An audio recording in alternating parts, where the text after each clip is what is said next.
Olá a todos que estão nos assistindo pelo Facebook. Sejam bem-vindos a mais uma live do HC Famema. Meu nome é Marcelo Moriama, sou diretor de imprensa do HC e nesta edição iremos falar sobre o convívio familiar em tempos de Covid-19. Para isso, convidamos duas especialistas do Hospital das Clínicas da Faculdade de Medicina de Marília para comentar sobre o tema e responder aos questionamentos de vocês. A live do HC Famema tem como proposta trazer temas de educação em saúde para o debate público. O assunto de hoje é o convívio familiar em tempos de Covid-19.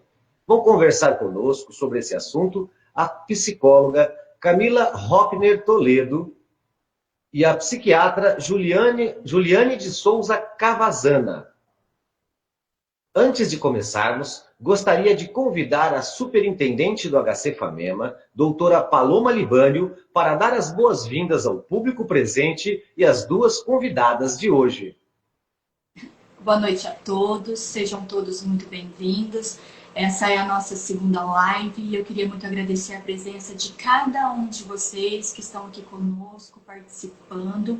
E em especial hoje eu queria agradecer muito a presença das nossas funcionárias, a psicóloga Camila e a psiquiatra doutora Juliane, que toparam esse convite, que aceitaram, estão aqui conosco para conversar sobre esse tema que é tão sensível e tão importante nesse momento, que é o convívio familiar agora durante a Covid-19.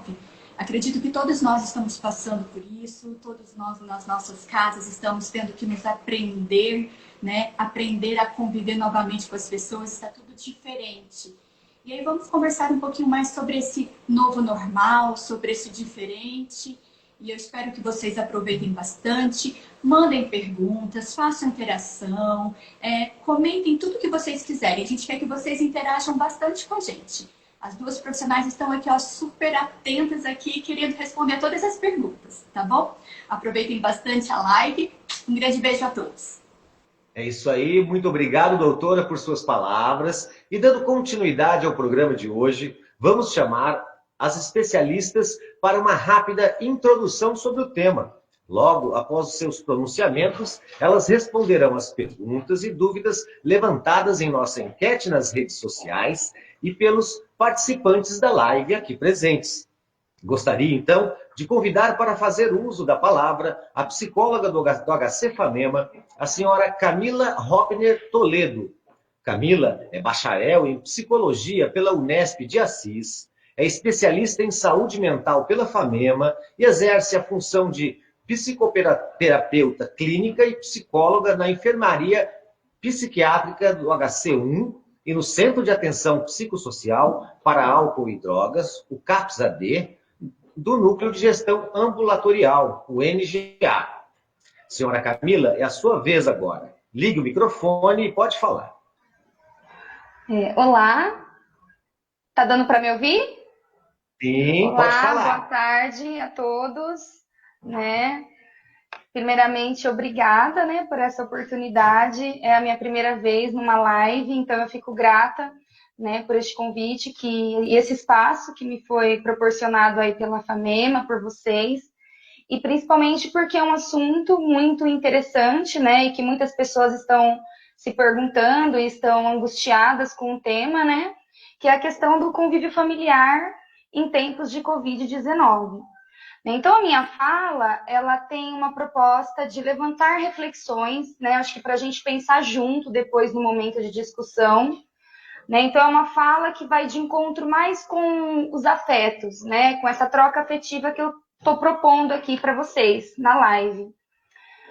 Bom, o isolamento social, né, ele foi adotado como uma importante medida para a saúde das pessoas neste momento, né, a fim de evitar a proliferação do vírus. E isso afetou os relacionamentos sociais de formas inversas, né? Então, ao mesmo tempo que eu potencializo a minha convivência em um núcleo, né, que é o núcleo das pessoas com quem eu resido, eu me afasto fisicamente de outro núcleo de pessoas que também é importante para mim. Então, isso, né, gerou a intensificação do convívio familiar. E antes da gente começar a falar propriamente desse convívio familiar contínuo, né, eu queria chamar a atenção aqui, né, para o ser humano, né? O ser humano, ele é um ser gregário, né? Então, nós precisamos nos relacionar, né? Somos seres relacionais, então as relações, elas contribuem para a nossa identidade, para a nossa vida, para os nossos projetos, né? É importante se sentir pertencente e incluído a um grupo, né? E tudo isso faz parte do desenvolvimento emocional de uma pessoa. Né? E aí temos a família, né? A família como um berço de modelos identificatórios inconscientes, né? Onde a gente introjeta, né? O que é isso? A gente internaliza o que é vivido nessas relações, lá desde pequenininho, né? E é um sistema que ampara, que acolhe, que protege, e onde nos conectamos uns aos outros, né? Mas também é um sistema de geração de conflitos, né? De reprodução de comportamentos que podem ser disfuncionais, de repetições estruturais. Né? Então, o que é a família? Né? A família não é nem boa e nem ruim, apenas existe, né? E cada um tem a sua família, a sua própria família, ou o que chama de família. Hoje a gente percebe que tem um mosaico de famílias, né? Ou seja, os laços afetivos, né, que a gente considera como sendo nosso familiar, não é somente aquele consanguíneo, como antigamente, mas a gente tem uma possibilidade de construção dos próprios elos, né? Então, a gente se depara, né, com múltiplas formas de constituição de famílias aliadas aos fatores socioeconômicos do país, né? O Brasil, ele é bastante desigual, então tudo isso torna esse momento muito mais complexo para a gente compreender e falar sobre o convívio familiar, né? O que é comum a tudo isso, né? Tem essa multiplicidade de constituições de família, desigualdades sociais, mas algo comum este momento nos faz vivenciar e mergulhar na densidade das relações domésticas, né? E o grande desafio é pensar o espaço doméstico para além da estrutura concreta, né? Então, para além dos pisos, das paredes, dos tijolos, né? Portas, janelas, enfim, da estrutura física de uma casa, né? É a gente poder pensar, né, no simbolismo da casa, né, nesse espaço dinâmico de relações, de trocas, de afetos e desejos. Então, a casa, ela é um local de muita energia psíquica, né, vital, que se entrelaça, se interrelaciona. É o local onde eu tenho a privacidade, onde eu tenho a minha intimidade, onde eu tenho o meu repouso, e é onde a gente fica despido diante do outro, né? Essa fase, né, difícil que a gente está vivendo, de incertezas e medo, nos convoca ao aprofundamento das relações, né? Então, mesmo que de uma forma imposta, esse isolamento social, a gente está tendo uma oportunidade de se conhecer e conhecer melhor o outro, né? Mesmo que de uma forma imposta, né? E assim, né, acho que neste período aí a gente já passou alguns meses, né, dentro de casa, estamos ainda neste processo, e eu percebo que teve algumas formas de encarar o isolamento que foram mudando ao longo desse tempo, né? No início, muitas famílias, muitas pessoas encararam, né, o isolamento como umas férias forçadas, né? Então, o que é isso, né? As pessoas pensaram assim, olha, eu vou tirar um tempo para descansar, né, para relaxar, aproveitar que agora eu não posso trabalhar, mas sem avaliar a gravidade do momento, né? Sem muito enxergar a questão principal, né? Só que com o prolongamento do isolamento, né, teve um aumento do tempo ocioso, né, e as frustrações e as restrições passaram a incomodar, e bastante, né? E foi aí que o confinamento transitou para uma sensação de punição e castigo. Então as pessoas começaram a encarar, né, aquele imperativo, fique em casa, como uma coisa assim, estou sendo castigado, né? Como uma criança ali, fique no seu quarto, né? Fique em casa, então estou sendo punido, né? Não estou podendo, né, viver a minha liberdade. E, né, foi quando começaram os questionamentos, né, do que vai ser de nós, né? O que vai ser do futuro, né? Quando isso vai ter fim? Eu nunca vivi isso. O que é essa doença? Então, esse contato com o não saber rompeu com a ideia de que o sujeito ele está no controle de tudo, né? Que é uma coisa que a gente busca muito, né? Controlar as coisas, né? E aí as pessoas começaram a agir uma certa negação da realidade, né? Assim, não quero enfrentar, né? Não quero encarar. Então eu nego que está existindo tudo isso. Mas, simultaneamente, foi ocorrendo, né, um momento de luto, né? Então, olha só a quantidade de perdas que as pessoas estão precisando vivenciar em suas casas, né? Eu perdi a vida que eu tinha, eu perdi a liberdade de ir e vir que eu tinha, eu me sinto privado das coisas que eu gosto, eu perdi a sensação de segurança que eu, né, que fazia parte da minha vida, eu tô deixando de exercer o meu próprio desejo. Então, é um momento de elaboração dessas perdas, né? É um momento de luto. E então, não tem problema em se angustiar com essas perdas, não tem problema se sentir triste em casa, né? Porque eu acho que as pessoas fogem um pouco desse sentimento e dessa sensação. E é só através do luto que há uma possibilidade de reinvestir em novos contextos, né? E esse novo contexto é a possibilidade de reinvenção da vida familiar. Então, o que eu pergunto aqui para vocês, né? Eu acho que para todo mundo poder pensar. Qual o encontro que temos dentro de casa, né? Será que conviver é apenas permanecer no mesmo espaço físico, né? Porque muitas pessoas têm vivido assim. E a gente sabe que a família ela é um caldeirão de conflitos, né? Latentes, né? Aqueles que estão submersos, que estão inconscientes, e aqueles manifestos, né? Que a gente já tem noção, que já vieram à tona e que estão a nível de consciência, né? Então, assim, de forma tensa, a gente está vivendo, né, uma exacerbação de problemas.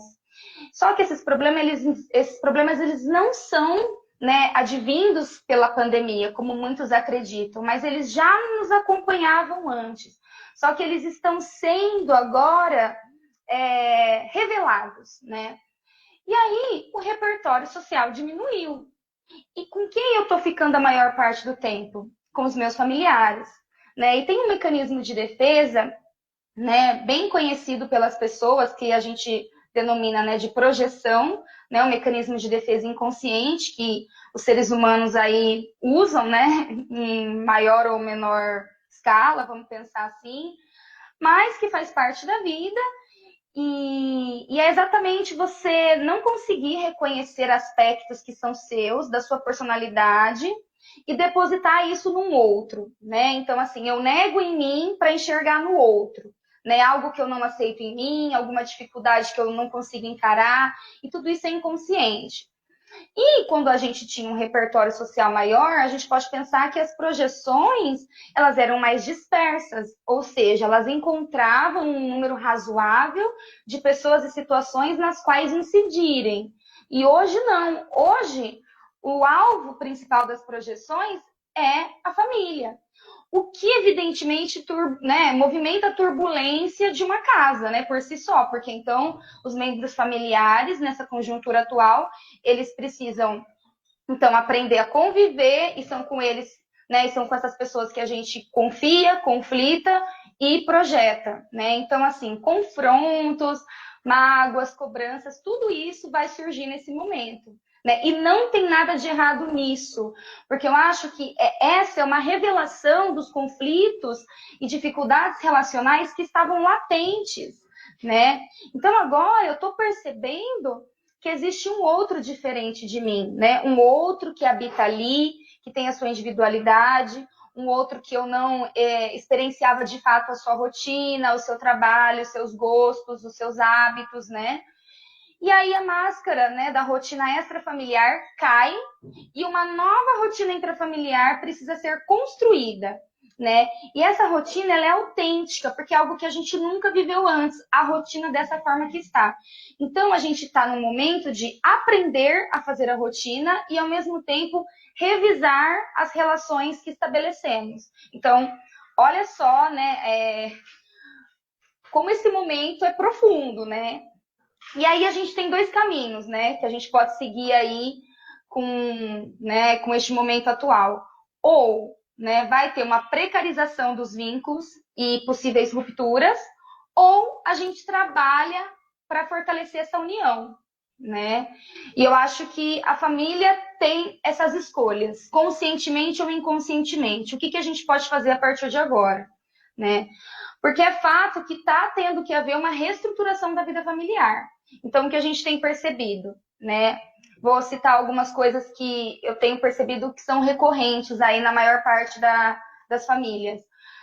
A realização do trabalho profissional feito em casa, né? O home office.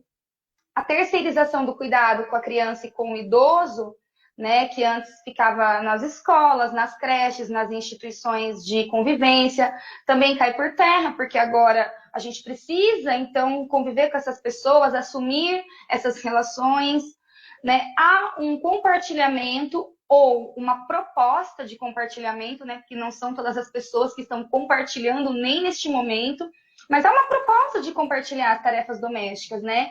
Que não fique mais aquela rigidez dos papéis, né? O que é meu, o que é do outro, mas que a gente possa fazer junto, né? E aprender junto. Então, até essa reorganização das tarefas, num sentido de uma inversão, né? Dos papéis femininos e masculinos dentro de casa, o que é muito interessante, né? Essa participação na rotina né? De uma forma coletiva, porque antes as pessoas trabalhavam o dia inteiro, chegavam em casa no final da tarde e estava tudo pronto, né? Então, louça lavada, comida feita, roupa dobrada, tudo certo. A gente não acompanhava o processo, o andar da carruagem, né? Vamos dizer assim. E a gente também precisa lidar com né, a possibilidade de um familiar que convive com a gente contrair a doença. E aí, se uma pessoa que mora comigo contrai essa doença, o que eu vou fazer na minha rotina familiar? Porque às vezes essa pessoa que contraiu a doença, ela tem um papel X ali, né? Ela tem um papel X na manutenção da família. E se ela contrai a doença, ela precisa ficar um pouco mais isolada dessa própria família, um isolamento dentro do isolamento.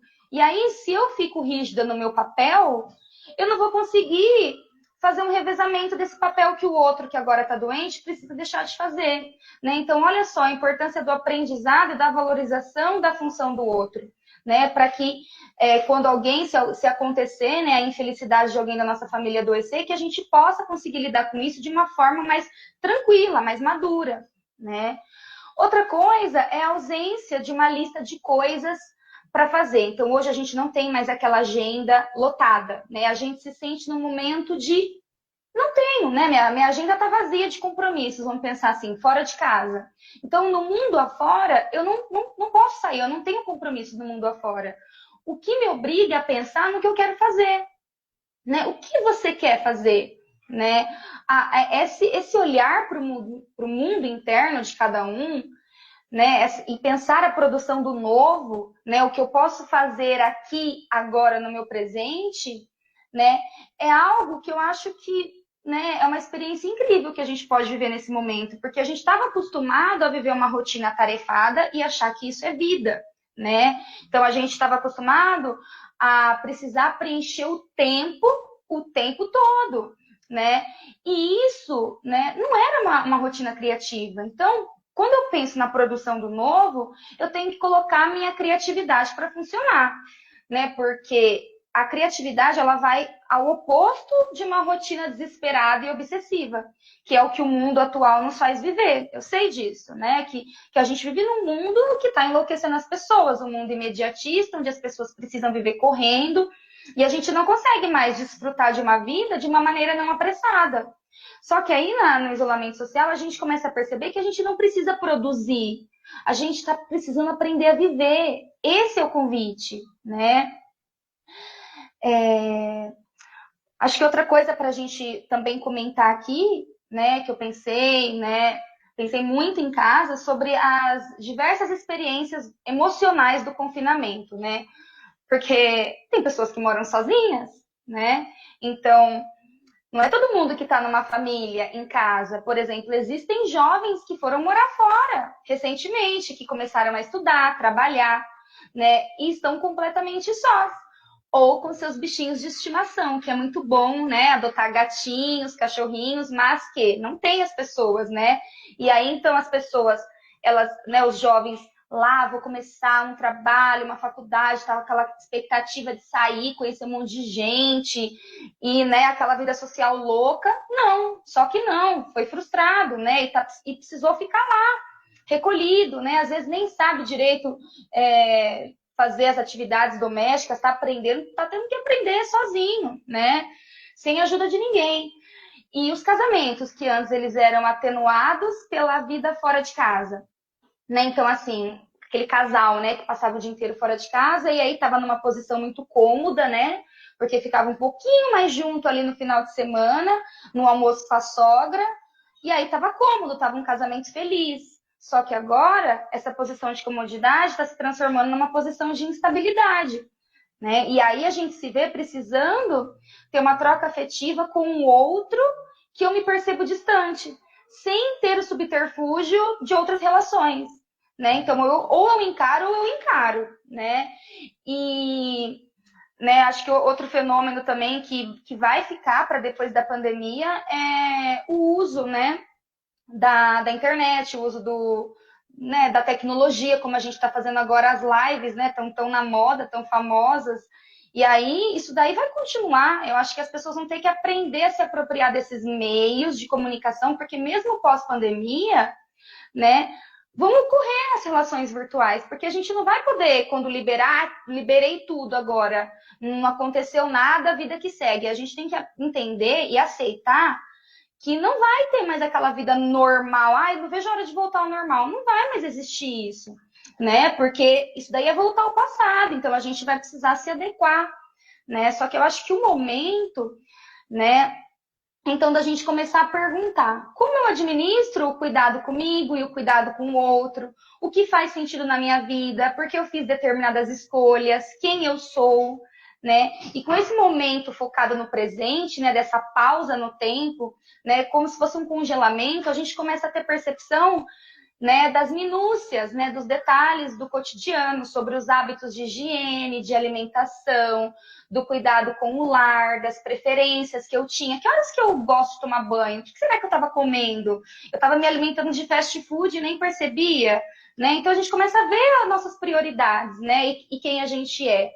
E também começa a aceitar que assim, né, que o outro existe assim como eu existo, né? E que nós temos uma realidade em comum, que é o lar.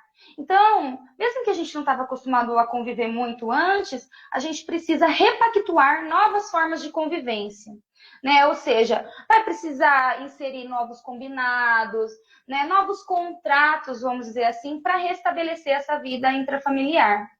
E com isso, o exercício da tolerância, né, da flexibilidade, da empatia, do respeito, de poder olhar para a diferença, né, e não julgar de imediato, né? Também, né, não é porque a gente está todo mundo socado em casa que o outro não pode usar o banheiro com a porta fechada. A gente precisa entender também que as pessoas têm que ter o direito à privacidade, né?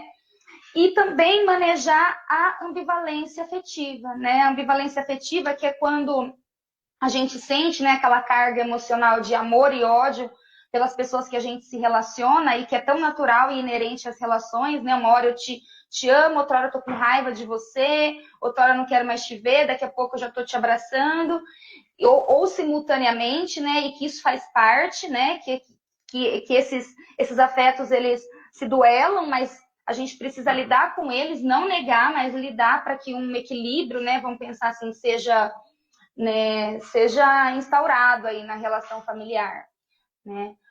E para, né, finalizar, eu acho que eu introduzi algumas coisas que eu queria, mas que eu tinha pensado, né?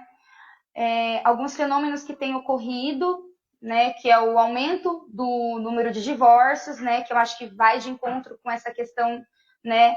Da falta de intimidade que tinha antes e aí agora. Aquela conversa que sempre ficava sendo adiada do casal, agora na pandemia não dá mais para ser adiada, né? E aí os casais estão se separando. Ou mesmo a dificuldade de você conseguir encarar que você está naquele momento mais, né, da ambivalência em relação ao outro, né? As pessoas parecem que querem ficar sendo gratificadas o tempo todo pelas pessoas. O tempo todo o outro precisa responder às expectativas. O tempo todo eu preciso me sentir gratificado por você, porque senão eu não te aguento mais. Então isso diz muito também desse momento narcísico e egoísta até que a gente tem vivido, né? Dessa fragilidade dos vínculos, né? E o uso da bebida alcoólica, né? Eu acho que também é um fenômeno que a gente pode falar um pouco melhor depois, mas que tem a ver com isso, né? Antes eu tinha um momento, né? Eu tinha um tempo, um espaço e uma companhia para beber. Final de semana com um amigo X no barzinho tal, no boteco tal. E agora eu não tenho mais essa espera de 5 dias para chegar ali no final de semana, né? Então eu começo a trazer os hábitos que eu tinha fora de casa, que eram esporádicos, para dentro da minha casa. Então, eu não faço mais um uso social da bebida, eu estou fazendo um uso diário, né? Eu começo a fazer um uso abusivo, um uso nocivo. E aí, né, eu percebo que isso está sendo legal para mim, está diminuindo a minha ansiedade, eu estou esquecendo dos meus problemas. Só que a pandemia, né, o isolamento dessa pandemia vai acabar, e aí eu vou precisar me readaptar para essa realidade, e se eu estiver desenvolvendo uma dependência química, isso não vai ser tão fácil assim como eu pensei que seria, vai ser muito mais difícil, né? E eu vou precisar procurar tratamentos para isso, e as pessoas também não estão pensando muito nisso, né? Eu acho que quando eu falo da gente viver o presente, de congelar no presente, também não é ficar pensando que agora a gente pode ficar vivendo do jeito que a gente quer, porque isso um dia vai acabar, assim. Não sei se vai ter uma vacina para o coronavírus, mas que um dia a gente não vai ficar só trancafiado em casa, mesmo que a gente tiver que sair de casa com roupa de astronauta, a gente vai ter que sair, né? Mas eu acho que é isso, gente. Agora a Juliane vai falar, tá? Muito obrigada. Muito obrigado, senhora Camila, pelas importantes explicações. E agora vamos chamar para comentar sobre o tema a médica psiquiátrica do HC Famema, a doutora Juliane de Souza Cavazana. Juliane é bacharel em medicina pela Famema e é especialista em psiquiatria, também pela Famema, e exerce as funções de coordenadora da residência em psiquiatria da Famema. Ela é também médica legista da Polícia Técnica e Científica do Estado de São Paulo, médica perita da Justiça Federal, médica psiquiatra da Unidade de Queimados da Santa Casa de Marília, e aqui no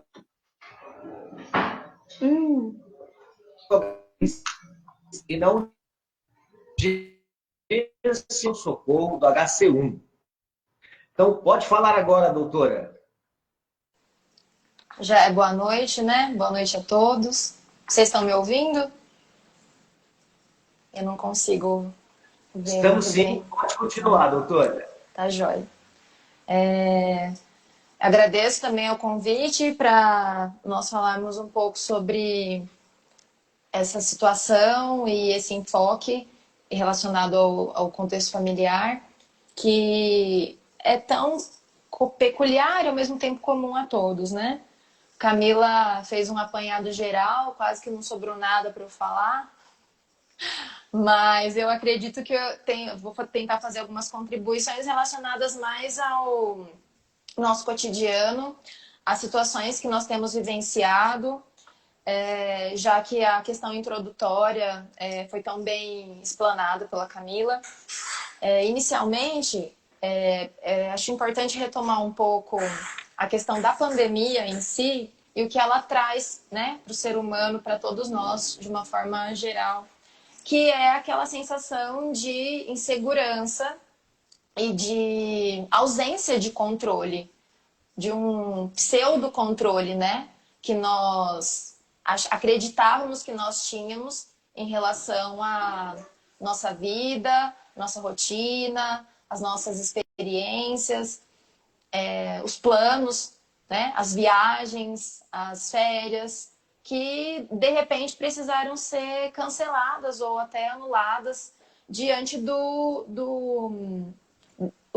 invisível, né, desse mobilizador que veio para trazer à tona a nossa fragilidade como seres humanos e a necessidade que nós temos em algum momento de obedecer a regras, a normas, a imposições ditadas pelos órgãos que nos regem e que até mesmo eles não têm ou não tinham, né, muitas respostas naquele momento, só que era o que era possível trazer para a tentativa de não caos. Porque inicialmente o que nós vivemos, o que nós experienciamos até no ambiente hospitalar foi de um verdadeiro caos. Muitos médicos precisaram ser afastados por serem considerados grupos de risco, muitos funcionários precisaram ser afastados. Esses profissionais precisaram fazer a cobertura dessas pessoas que foram afastadas, tendo que...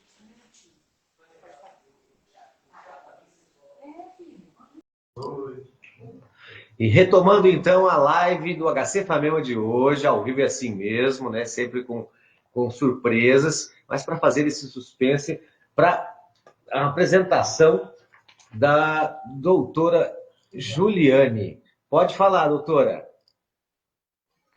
Vamos lá, gente, mais uma vez.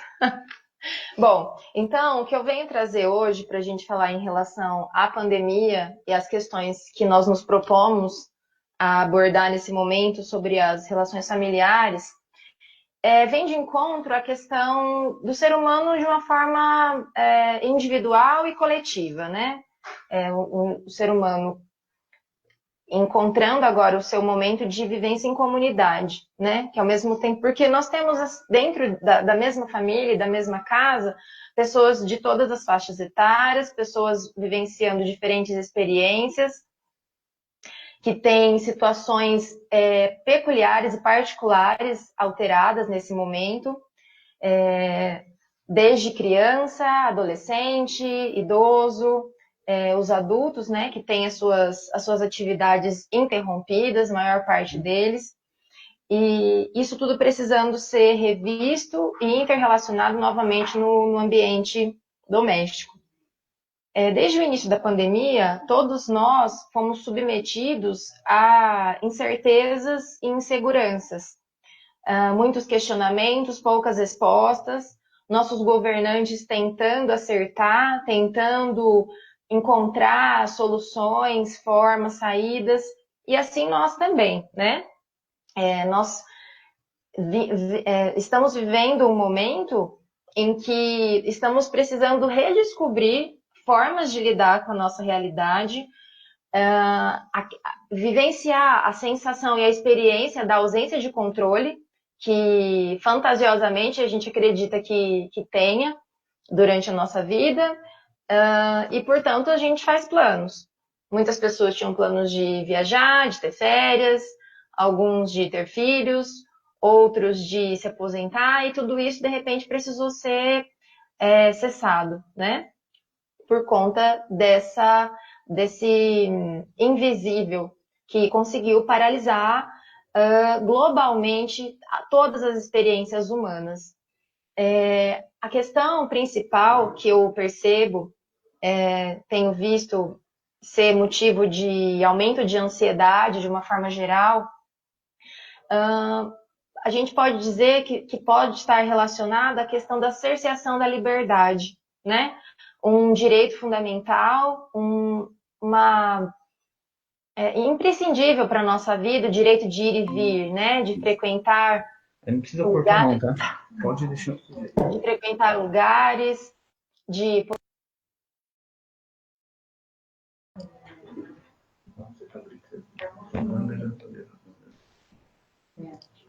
onde a gente quer.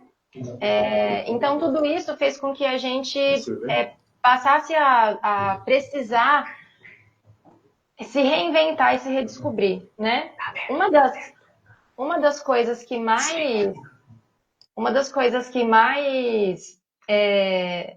a gente tem recebido no consultório, no pronto-socorro, muitos pais aflitos, né, com muita dificuldade de lidar com essas crianças em casa agora.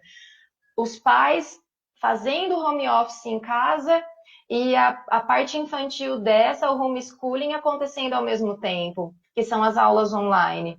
Então, esse pai, ele precisa dar conta das atividades dele, ele precisa dar conta do cuidado com a casa, porque muitas vezes alguém que pudesse estar ajudando não está mais ali, pela dificuldade em pegar ônibus, pelo medo de se expor, expor essa família.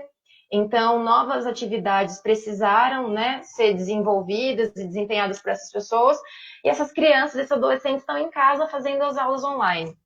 Em contrapartida, tudo seria um pouco menos pior se esse acesso fosse homogêneo e possível a todas as crianças e adolescentes, né? Nós temos um país extremamente heterogêneo, grande, com as dificuldades e mazelas sociais escancaradas nesses momentos de crise, principalmente, em que nós temos desde crianças que conseguem ir para ambientes de rurais para conseguir ter um ambiente diferente, se isolar dessa forma com uso ilimitado de internet, e aquelas crianças que ou não têm computador em casa, ou a forma de tentar continuar acompanhando o aprendizado é pelo celular de alguém que de repente acaba o crédito no meio da aula que ele estava tendo, né? Então, são realidades muito distintas e que a gente está tendo que lidar com todas elas. Quando a gente fala de início de uma situação de crise caótica, né, da pandemia, nós vimos, assim que os grupos de risco começaram a ser definidos como aqueles com doenças imunossupressoras, pacientes com doenças crônicas, que poderiam ter exacerbações ou que o acometimento viral poderia, devido a essa condição, não ter uma recuperação tão favorável, nós vimos essas pessoas entrarem em pânico, né? Literalmente. A procura inicialmente, devido a isso, aconteceu, e muitas pessoas, até por medo disso, deixaram de ter os atendimentos das doenças crônicas acontecendo, o que fez com que algumas patologias se agravassem até.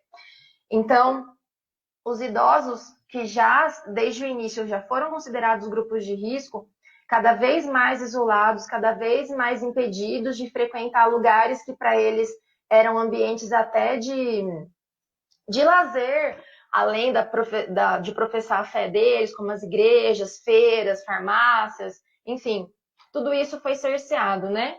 Então, nós temos essa limitação de liberdade acontecendo de uma forma global. Nós temos a necessidade de reinvenção dessas famílias em lidar com essas pessoas que estão em casa e o que fazer com elas para que seja de uma forma saudável e possível.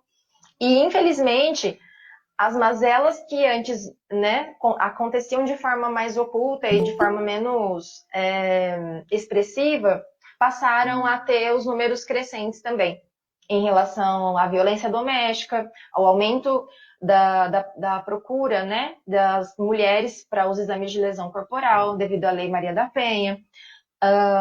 Consequentemente, né, em consequência do aumento do álcool, muitas vezes, que isso traz à tona uma agressividade maior, uma diminuição do freio, né, que muitas vezes as pessoas acabam se submetendo a isso quando fazem uso da bebida.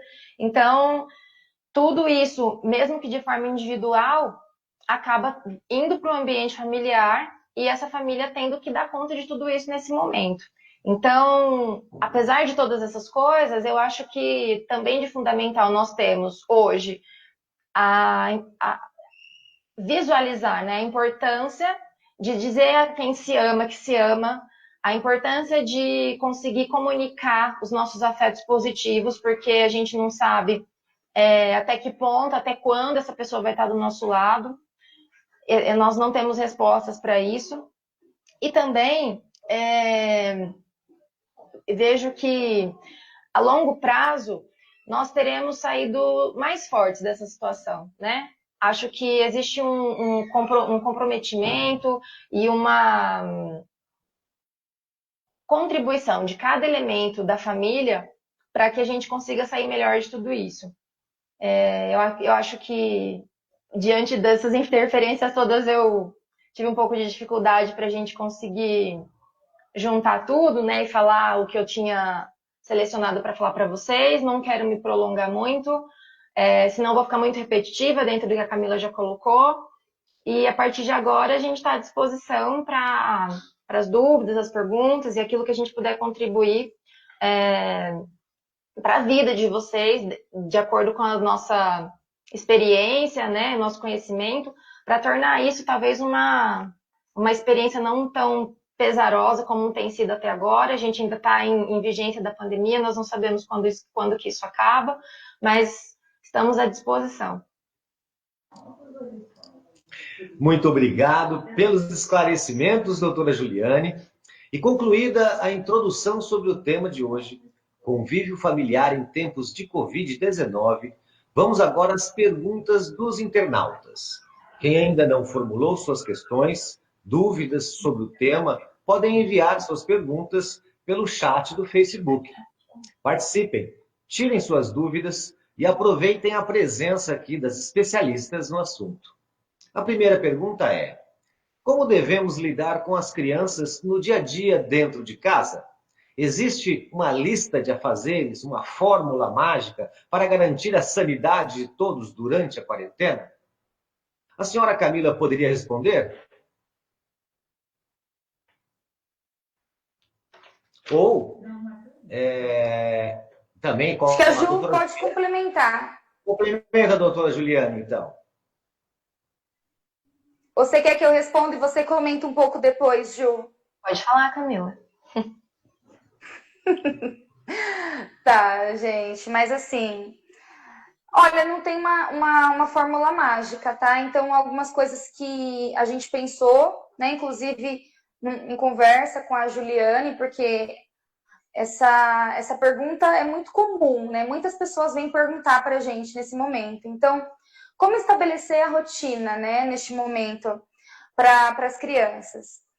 E é o momento da gente poder começar a dar um pouquinho mais de autonomia para as crianças, no sentido assim, de deixar que elas nos ajudem, né, em algumas tarefas domésticas que antes a gente fazia, né, às vezes antes os adultos têm um pouco esse comportamento de fazer tudo para as crianças. Então, deixar arrumar o quarto, deixar enxugar uma louça, fazer alguma atividade, né, apropriada para a idade. Né, eu acho que também organizar o horário do uso de celular, videogame, né, tablet, para não ficar o dia inteiro jogando, né, e mexendo na internet. Eu acho que também os adultos precisam supervisionar esses conteúdos, né, que os adolescentes e crianças estão expostos. Acho que também de falar um pouco sobre a importância de cada membro da família ter o seu espaço, né? Por exemplo, agora a mamãe ou papai, titia, vovó vai fazer uma coisa que eu gosto, né? E você, né, precisa respeitar isso. Eu acho que de começar a colocar esses limites de espaço, direito à privacidade, começar a ensinar um pouco mais essas noções, né? E assim, estimular a leitura, eu acho que contação de história, né? Focar no descobrimento de habilidades. Então, assim, cozinhar, eu acho que assistir filme, pintar, redecorar a casa, né? Ou atividades de lazer em conjunto, jogos, fazer um karaokê, né? Enfim. Né? Eu acho que a criança, acho que ensinar um pouco desse brincar livre para a criança também, né? Brincadeiras que hoje em dia são um pouco esquecidas, né? Como dançar, cantar, modelar, né? Massinha, desenhar, né? Ouvir música, aprender um instrumento. E sempre ser muito honesto e verdadeiro com a criança sobre o que está acontecendo no mundo. Né? Eu acho que usar os termos, né, próprios para cada faixa etária, né, uma linguagem simples, e não para deixar a criança em pânico, mas eu acho que para a criança poder entender esse momento, né? E acho que é isso, né? É um momento que a gente pode reorganizar a casa, ver roupas para doação, entendeu? Pensar um pouco na solidariedade, no outro. Dá para ensinar bastante coisa para as crianças neste momento. Não sei se a Ju concorda ou tem alguma outra coisa para falar, Ju? Eu concordo, eu acho que é por aí mesmo. Só que uma coisa que eu tenho percebido é, embora a gente faça colocações em relação ao que as crianças precisam fazer, na maior parte das vezes esses pais, eles, né, ou essas pessoas que estão desempenhando o papel dos pais, eles precisam estar disponíveis, né? Eles precisam estar dispostos, porque isso demanda muita energia e nem sempre esses adultos vão ter essa energia, estão dispostos a tudo isso. Então, acredito que, inicialmente, na sua fala, quando a gente fala sobre autonomia para a criança e de colocar atividades que estejam, né, no alcance delas e dentro da faixa etária delas, pode contribuir para que o adulto ele não precise estar ali o tempo todo supervisionando tudo, porque ele também tem as atividades dele, ele também tem os compromissos dele, ele tem os horários dele, que ele também está tentando readequar a rotina dele, muitos deles trabalhando no ambiente doméstico, até conseguir as coisas conseguirem voltar, né, ao normal. Nem sempre eles estão em casa disponíveis para essa criança. Então, acredito que as tabelas de tarefas, com definição de horários, uma forma de tentar essa reorganização familiar, é muito importante também. Nós percebemos que houve um redescobrimento do brincar, né? Que você disse sobre o brincar livre, sobre redescobrir o quebra-cabeça, redescobrir a corda, que são atividades que a criança pode desempenhar sozinha, desde que estimulada, né? As empresas de quebra-cabeça, as lojas de brinquedo, elas viram um crescimento exponencial na venda desses jogos de tabuleiro e de atividades educativas. Então, isso é muito importante.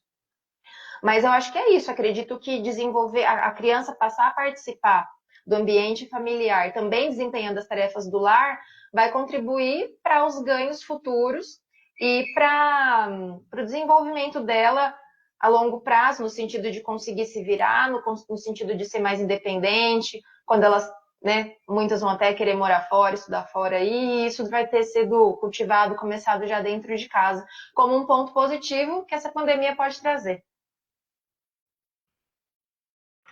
Muito obrigada, doutora Juliane. E gostaríamos aqui neste momento de agradecer, né, as considerações dos participantes que estão ao vivo conosco. Estamos recebendo muitos elogios, comentários, muito obrigado. E, emendando, eu gostaria de fazer a pergunta da senhora Elza Messias. Aumentou o número de pessoas adoecidas mentalmente nesta pandemia? Acho que a doutora Juliane poderia responder. Boa noite, Elza. Obrigada por estar aqui junto com a gente. Nós estamos fazendo um levantamento em relação aos atendimentos do pronto-socorro. Até solicitei para o enfermeiro Jonas ontem para fazer esse comparativo. Então, em números absolutos, nós temos duas fases assim que são possíveis de serem identificadas. Eu não consigo dizer em relação ao contexto de enfermaria, hospitalar, em outros âmbitos. Eu vou falar sobre o pronto-socorro, que é o lugar que eu estou mais próxima, né? Mas, assim, inicialmente, nós vimos uma redução da procura de atendimento psiquiátrico, principalmente. As pessoas ficaram com medo de ir até o hospital, né? Nós percebemos que houve uma queda nos atendimentos, não necessariamente, talvez, por elas estarem bem em casa, mas talvez com muito medo. E depois, conforme o tempo foi passando, acredito que o inimaginável, o imprevisível, foi se tornando algo um pouco mais corriqueiro, um pouco mais fazendo parte do cotidiano. Essas pessoas começaram a fazer esse movimento de retornar aos atendimentos hospitalares, né? Os atendimentos em pronto-socorro. E aí, agora, nós estamos vivendo um aumento, né? Um boom, se a gente pode falar dessa forma, de atendimentos relacionados ao Covid-19, com crises de ansiedade, pessoas desenvolvendo sintomas psicóticos relacionados a isso, crises de pânico, piora dos sintomas depressivos e até aumento das tentativas de suicídio. Então, infelizmente, essa realidade que nós vivemos do meio de março até o começo de abril, ela mudou bastante agora nesse momento. Então, todas as circunstâncias que a pandemia traz para a gente, como a falta de controle, principalmente, exacerbam sintomas ansiosos. Uma pessoa que já é ansiosa, que já faz um tratamento, ela, né, se vê diante disso e pode ter os sintomas piorados de acordo com a forma como ela lida com a situação, entre outros diagnósticos também, né? Então, acredito que, se não aumentaram, foram potencializados os sintomas daqueles que já tinham algum tipo de patologia psiquiátrica. Muito bem, dando continuidade. Uma pergunta do senhor Jonas Barbosa. como evitar o adoecimento dos idosos em isolamento domiciliar? Camila, poderia fazer um comentário? Oi. Então, né, a gente sabe que a população idosa, ela compõe aí um grupo vulnerável, né, nesse momento. E acho que é importante a gente destacar que é uma população, né, por exemplo, no estado de São Paulo, o estado de São Paulo possui a maior população de idosos do país, com cerca de pouco mais de 1 milhão de pessoas acima de 60 anos, né? Então, acho que é um número, assim, expressivo, né? Os idosos que são vistos como marginalizados da sociedade, né? Acho que a gente precisa pensar muito neles agora, né? Na importância que eles têm e, né? E mesmo pelo número expressivo da população de idosos, né?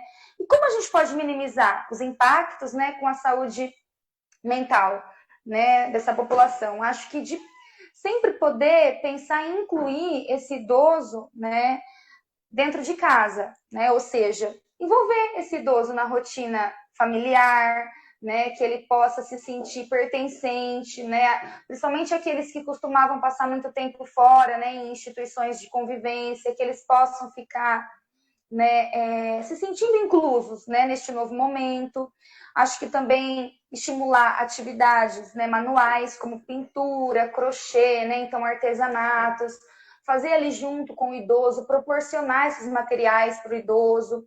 Né? Eu acho que o uso de rede social também, né, na prática de exercícios físicos, de jogos, chamadas de vídeos, e aí chama lá, né, a pessoa, né, o idoso da sua família para poder participar. Então, assim, também poder ser um ouvinte para essa pessoa, né?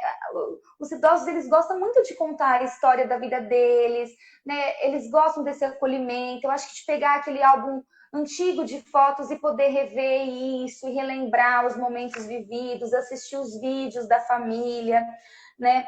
Eu acho que também proporcionar os cuidados, né? Assim, com a beleza, estimular, vamos pintar o cabelo, vamos, sei lá, fazer a unha juntos, né? E fazer a barba. Eu acho que essas atividades de autocuidado, né, ajudam muito também na autoestima, né? Na questão mesmo da saúde mental, né? Eu acho que isso pode ajudar a minimizar esses impactos aí da saúde mental do idoso neste momento. Ju, você tem alguma coisa que você queira falar? Eu vou acrescentar a questão relacionada à não infantilização do idoso, né? Eu acho que é muito importante também. Isso mexe muito com a autoestima do idoso, porque muitas vezes tratar o idoso como criança nesse momento não é o mais adequado, não é o que ele espera. A possibilidade de expressar o sentimento, de se expressar, de ter autonomia, de poder ter momento para colocar suas opiniões, acho que isso é muito importante nesse momento também, além de todas essas coisas que você já listou, né? A questão de conseguir fazer atividade física, as redes sociais elas têm ajudado, né? As lives mesmo, alguns aplicativos. O alongamento para o idoso também é muito importante, né? Relaxa, distrai, tem um momento de liberação ali de endorfina importante. Tomar sol, né? Que também é muito importante para a gente produzir a nossa vitamina D. Nesses momentos de confinamento, a gente, né, que já fica em casa, fica fechado nesses ambientes, o sol antes das 10 da manhã e após as 16 horas é benéfico para isso. E eu acho que, assim, oferecer ajuda para o idoso quando ele solicitar, né? Quando for necessário. Proporcionar uma rotina que seja confortável para eles. Não algo impositivo, não algo muito pré-determinado. Deixar com que ele tenha também autonomia para isso e seja valorizado dentro das suas peculiaridades, opiniões e necessidades. Acho que era isso. Muito obrigado. Retomando, que medidas podemos tomar para evitar a violência doméstica na quarentena? Que suporte ou serviços de proteção vocês podem indicar? Doutora Juliane? Posso falar? Sim. Bom, eu acho que assim, a violência doméstica, ela se inicia, acho que principalmente com a ausência do diálogo, né? Então, nesse momento em que os pares passam a conviver de uma forma mais intensa, o diálogo ele é fundamental. E para que ele aconteça de uma forma efetiva, o diálogo ele precisa ser não violento, né? Muitas vezes, ao tentar se comunicar, nós já usamos de uma expressão agressiva, de uma necessidade de controle do outro, ou já de uma cobrança, né? Praticar a empatia, se colocar no lugar do outro, tentar entender a individualidade dele, respeitar o espaço dele, faz com que essas relações sejam mais saudáveis e essa violência já verbal não ocorra, né? Nós precisamos entender que o convívio dos pares no mesmo ambiente tem nesse momento o tempo como um aliado. É um momento de redescobrimento do casal e de conhecimento, porque muitas vezes a rotina ela não permite isso. Claro que vamos ter pontos positivos e também os negativos. As pessoas não são feitas só de qualidades, elas também têm os seus defeitos. Mas desde que as pessoas estejam dispostas a conseguir absorver isso e aprender com isso, acredito que não seja necessário chegar ao ponto das agressões, sejam verbais ou físicas, porque muitas vezes a gente não vê a violência verbal como uma forma de violência, mas ela também é uma forma de agressão muito expressiva, para quem recebe principalmente. Acredito que tratar os problemas com seriedade, um cuidar do outro e ser companheiro, também é algo que expressa carinho e cuidado. E, dentro do que, né, a Camila já até pontuou, é algo que eu penso também sobre como o álcool tem impacto na violência doméstica, né? Então, acredito que reduzir o consumo de álcool seja algo que contribua para a redução desses momentos violentos, sejam eles verbais ou, infelizmente, físicos, que é o que acaba acontecendo e chegando até a gente. Entender que o consumo de álcool, ele, de uma forma aumentada e com uma frequência aumentada, vai trazer para a gente configurações e problemas ao longo do tempo, né? Algo que a gente perceba nesse momento que é relaxante, que nos livra dos pensamentos, que nos faz relaxar e não ter problemas para pensar naquele momento, traz consequências presentes, né, e futuras. Então, eu acho que também é uma das coisas para colocar no papel aí e pensar sobre como é que eu estou fazendo o consumo dessa substância e das outras substâncias que, ao acaso, venham a ser consumidas também, para que isso não me faça ter atitudes mais impulsivas e agressivas, tendo essas atitudes violentas com o meu par. Muito obrigado, doutor. Agora uma pergunta para a Camila. Quais as Gente, técnicas... peraí, só um Oi. momentinho. Pois não. Eu só queria falar um momentinho assim dessa questão que a Sim, por Juliane favor. colocou da violência doméstica. Acho que ela falou assim de como lidar, né? Eu acho que só para ressaltar então que tem o Disque 100, né? E o Disque 180 para poder fazer as denúncias e que, né? Hoje em dia, né? A vítima ela não precisa ser a pessoa que faz a denúncia, né? Então, assim, se algum vizinho, familiar gravar, tirar foto, registrar algum tipo de violência, ele pode fazer a denúncia, né? Então, eu acho que isso é muito importante, porque as mulheres elas ficam um pouco mais, né, inibidas para estarem indo buscar essa ajuda, né? Então, esse momento realmente aumentou, só que as mulheres, elas vivem numa atmosfera aí de violência que é naturalizada, né? Principalmente a violência psicológica, que é invisível. Então, agora a mulher está sendo mais vigiada, mais impedida de conversar com o agressor dentro de casa, né? E assim, essa imagem do declínio, né, da figura do homem provedor, porque agora com desemprego, rebaixamento de cargos, né, por parte dos homens, então os homens estão mais frustrados, estão mais nervosos, aí tem o consumo de álcool, então a mulher vira saco de pancada, mas assim, ela sempre virou, né? Então eu acho que é importante a gente estar falando disso aqui, né? Porque a vítima ela fica mais vulnerável nesse momento. Imagina, qual que é a nossa orientação? Fique em casa. Só que aí, essa mulher na casa dela, ela pode ser morta. Morta igual uma pessoa pode ser morta pelo coronavírus.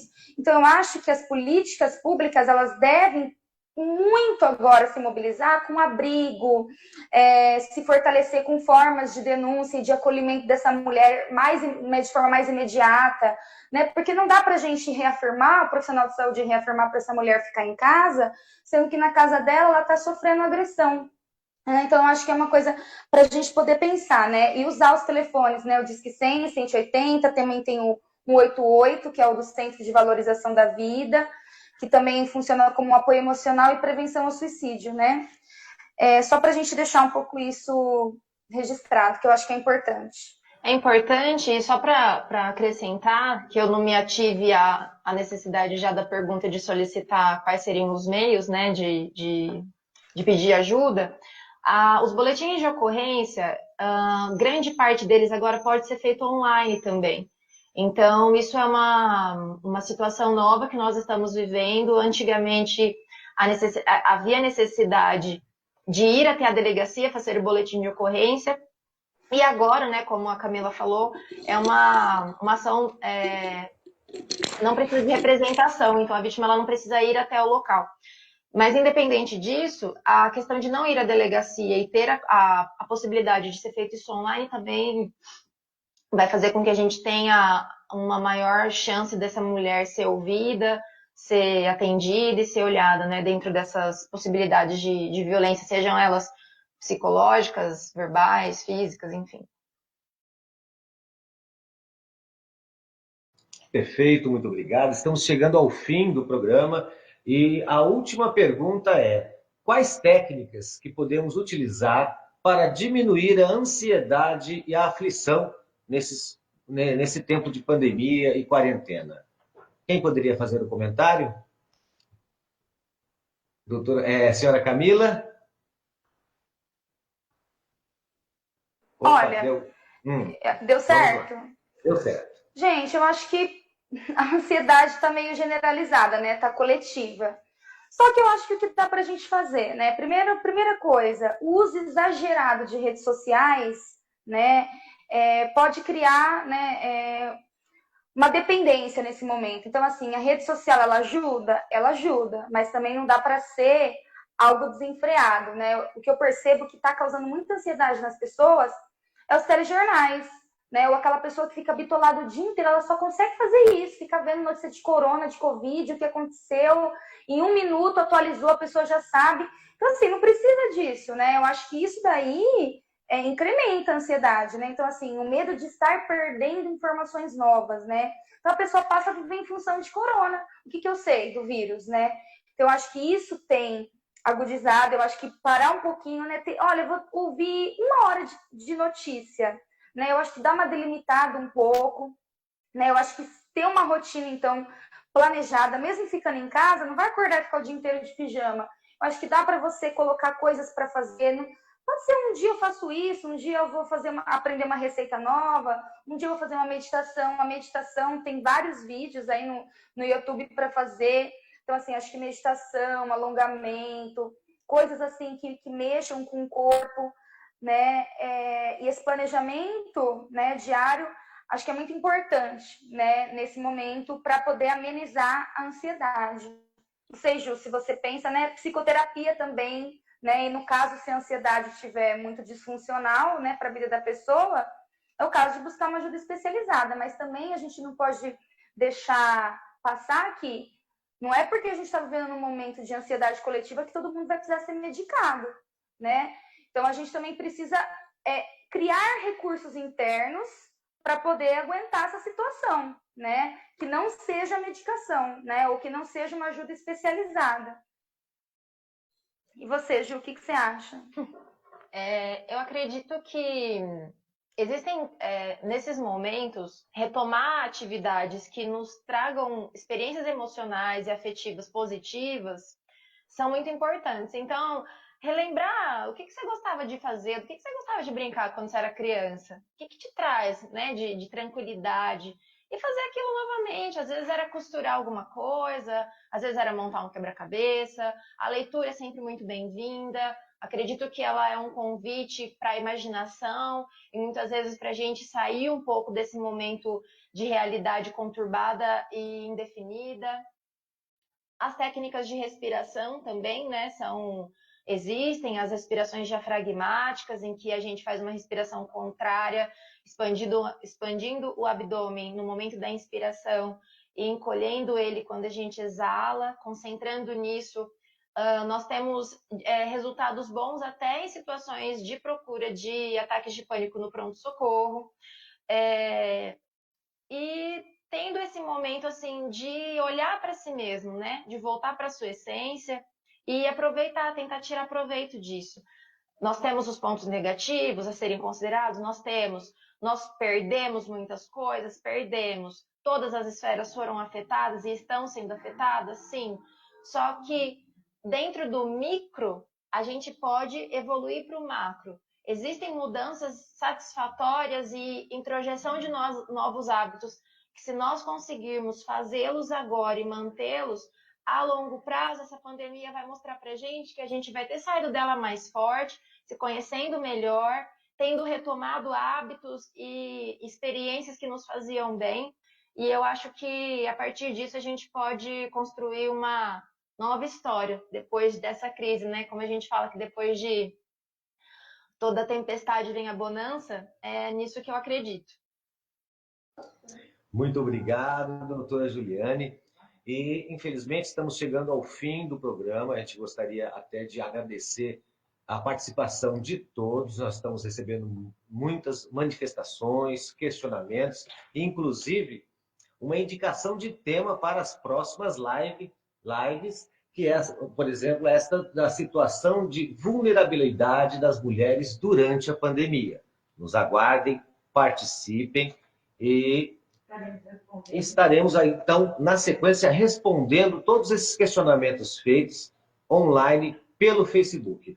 Muito obrigado por participarem do tema de hoje, o convívio familiar em tempos de Covid-19, e gostaria, né, de reiterar esse agradecimento à participação de todos e das duas especialistas convidadas. Obrigada.